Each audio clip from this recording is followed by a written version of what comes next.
আল্লাহর ওয়াস্তে সাহারি এবং ইফতারে মুসলমানের মতো খাবার খাবেন, জানোয়ারের মতো খাবার খাবেন না। সাহারি এবং ইফতার এই দুটোতে কি খাবেন? মুসলমানের মুমিনের মতো খাবার খাবেন, জানোয়ারের মতো খাবার খাবেন না। আল্লাহ পাক বোঝার তৌফিক দান করেন। মানে আমরা কিন্তু সাহারিতে কি করি জানেন? 60 পেট খাই। কয় পেট? নবীজি বলেছেন খাবে পেটের 1 ভাগ খাবার, 1 ভাগ পানি, 1 ভাগ, আবার বলি 1 ভাগ খাবার, 1 ভাগ পানি, 1 ভাগ। কার পেট খালি আছে এখন খাওয়ার সময় খাওয়ার টেবিলে? আমাদের ওস্তাদরা বলেন যে মুসলিম উম্মাহ, আমাদের ওস্তাদরা বলেন যে মুসলিম উম্মাহ খাবার টেবিলে হেরে গেছে সে কখনো জিহাদের মাঠে জিততে পারবে না।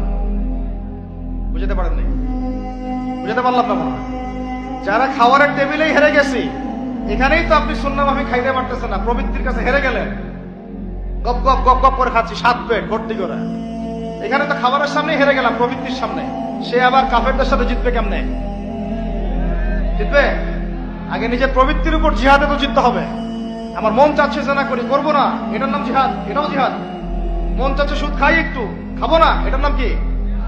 মন চাচ্ছে নামাজ না পড়ি, ঘুমায় থাকি, মন চাচ্ছে না, মন বলতেছে ঘুমাই ঘুমাই ঘুমাই, কিন্তু নামাজ পড়তে হবে।